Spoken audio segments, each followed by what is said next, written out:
Hey there!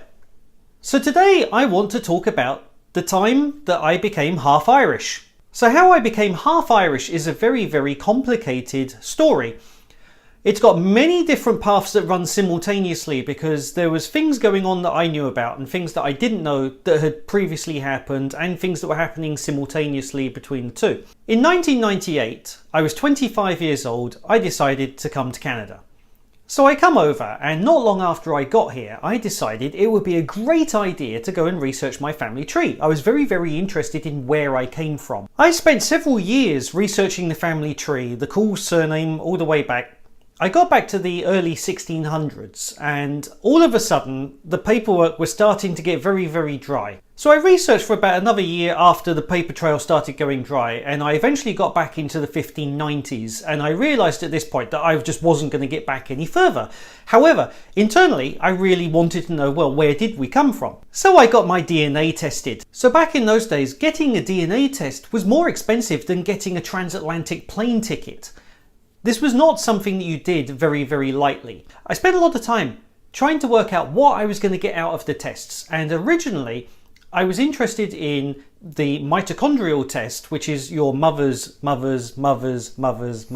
the way back to the beginning side, trying to work out, okay, what do we know about that side of the family? Cutting a long story short, I got 17,000 years worth of history.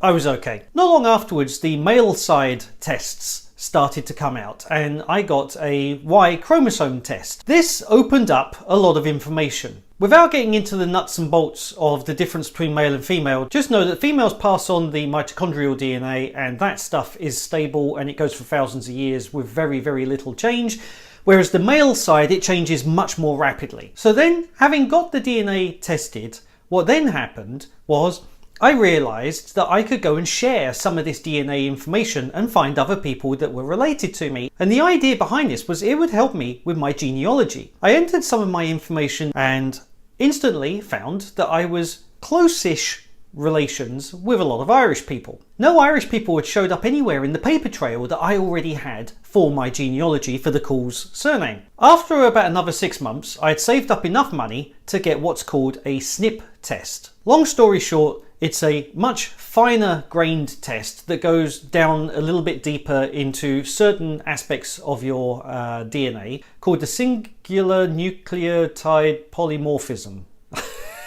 SNP. So I get the test done, the results come back, I enter that. Now I've got 37 markers or so, and I was able to find a lot of people that I was related to within a very recent time span.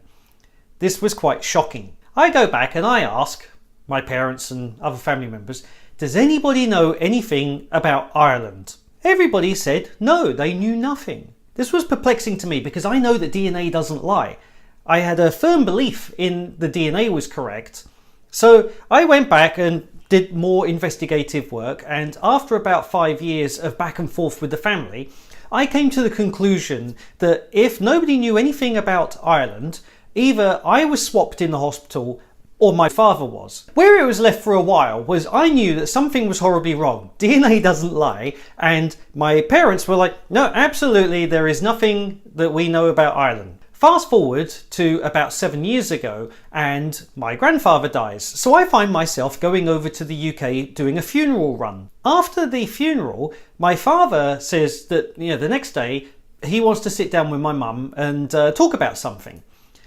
I naturally had totally forgotten about the whole Ireland part, and I was like, okay, fine. I assumed that they just wanted to talk about death, taxes, estates and all this type of stuff because, obviously if grandfather's gone, then they're the next generation. They might want to be speaking about that. So I sat down with them the next day, and in a nutshell, my father came out and explained that he was not my father.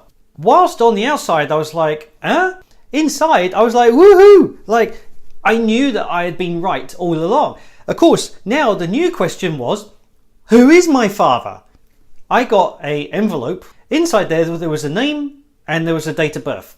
Somehow my mother had held on to this information for 37 years. My dad had known all along because it turned out that my mum was actually pregnant at the point when my dad, who had raised me, had met her. So I had always just grown up that he was always my dad, and that was it. Obviously, I had opened up an absolute Pandora's box by getting my DNA tested, and there was a whole other story which I'll come to another day. So originally they didn't tell me. Then after enough time had gone, they thought it was time to tell me, but then they thought that I might be a bit mad that I hadn't already been told. And then later I had left the country, so now they really couldn't tell me. Then it got to the point they knew that I would just be absolutely incensed if I ever found out. So long story short, I just hadn't been told. I'd found out through my own curiosity that this was the case. So it then took 14 months to track down my real father. And it turned out that he was 100% Irish.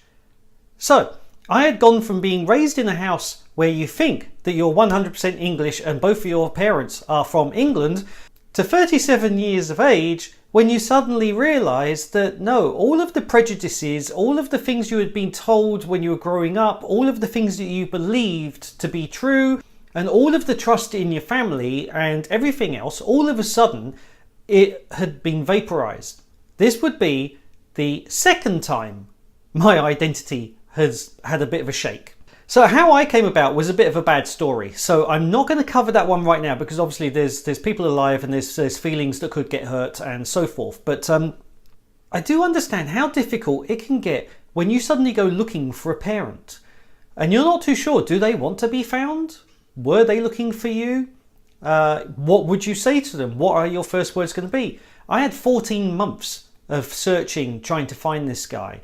And as you can imagine, I had to move some pretty big mountains to try and find somebody when the trail was this cold. And where we ended up was in a good place. I actually found my half-sister first. And when I said to her, it's like, I need to speak to your dad about something, she was like, okay, can I tell him what it's regarding?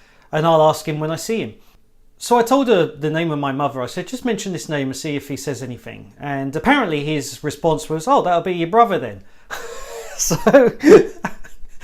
Yes, it turned out I was number 9 to touch base out of 11. And so I did eventually go over there just after my children were born, and I finally got to meet him for the first time.